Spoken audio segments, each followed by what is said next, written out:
வணக்கம். யூனிவர்ஸ் சேனலுக்கு உங்களை அன்புடன் வரவேற்கிறேன். இன்று நாம் காண இருக்கும் தலைப்பின் பெயர், உங்களின் இஷ்ட தெய்வம் குருவை கண்டுபிடிப்பது எப்படி. பொதுவாக நம்முடைய குடும்ப பாரம்பரியமாக சில தெய்வ வழிபாடுகளை செய்து வருவோம். சிலருக்கு சித்தர்கள், யோகிகளை குருவாகவும், இறைவனை அதாவது பதியை இஷ்ட தெய்வமாக வழிபடுவோம்.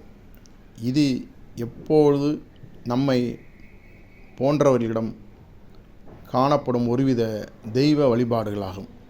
சரி, இஷ்ட தெய்வம், யோகி, சித்தர்களின் வழிகாட்டுதல் நமக்கு உண்டா என்பதை எப்படி அறிவது? இதை நீங்கள் தான் முயற்சி செய்து அறிய வேண்டும். நான் எப்படி இதை அறிந்தேன்? அதாவது குடவோலை முறை மாதிரி பயன்படுத்தி அறிந்தேன்.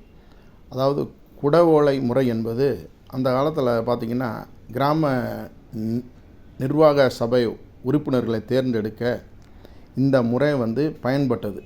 அதாவது தகுதியான உறுப்பினர்களின் பெயர்களை ஓலைச்சுவடிகளில் எழுதி ஒரு பானையில் போட்டு அதை குலுக்கி எடுத்து அதில் வர்ற பெயர்களை கொண்டு அந்த கிராம சபை நிர்வாகிகளை தேர்ந்தெடுப்பாங்க.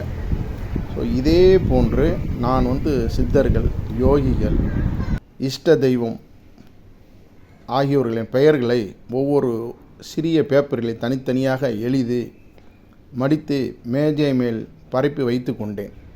பின்பு இறைவனை வேண்டியும், ஆன்மாவின் தூய ஒளியின் உள்ளுணர்வை வேண்டியும், எனக்கான வாழ்க்கையில் வழிகாட்டும் இஷ்ட தெய்வத்தை, சித்தர்கள், யோகிகள் யார் என கேட்டுக்கொண்டேன். நான் கிட்டத்தட்ட ஒரு 20 முதல் 25 பெயர்களை எழுதி மடித்து வைத்து இருந்தேன். அதில் 3 வாய்ப்புகளை முடிவு செய்து 3 பேப்பர்களை எடுத்தேன். முதலில் யோகி திருமூலரும், பின்பு சுவாமி விவேகானந்தரும், 3வது சீட்டாக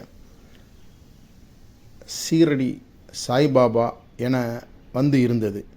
எனக்கு உண்மையில் மிகவும் ஆச்சரியமடைந்தேன். காரணம், சிறு வயது முதலே சுவாமி விவேகானந்தரின் வீரம், உண்மை, அவரின் கொள்கைகள், ஆன்மீக நம்பிக்கை, நாட்டுப்பற்று என நான் ஈர்க்கப்பட்டு இருந்தேன். மதுரையில் நாராயணபுரத்தில் உள்ள ராமகிருஷ்ண மடத்திற்கு அடிக்கடி வழிபாட்டுக்காக சென்று வருவேன். எனது பூஜை அறையில் சீரடி சாய்பாபா சிலையும், வீட்டில் சாய்பாபா அவர்களின் ஒரு பெரிய படம் சுவற்றில் ஒட்டியிருக்கிறேன். சரி, திருமூலர் எப்படி வந்தார் என்றால், நான் திருமூலரின் அணுரகசியம் என்னும் நூலை எழுதி வெளியிட்டுள்ளேன். இவரும் மிகச்சிறந்த யோகி ஆவார். எனவே அவரின் அருளின்றி இந்த நூலை நான் வெளியிட்டு இருக்க முடியாது என நம்புகிறேன்.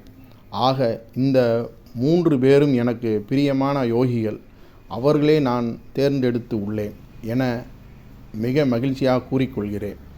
எனவே நீங்களும் உங்களின் இஷ்ட தெய்வம், சித்தர் மற்றும் யோகியை, இறைவனையும் ஆன்ம ஒளியை வேண்டி கண்டுபிடிக்கவும்.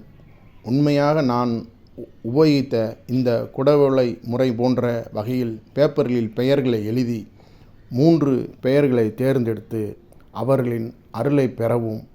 உங்கள் ஆன்மீக பணி மேம்பட இறைவனை வேண்டிக் கொள்கிறேன். நன்றி, வணக்கம்.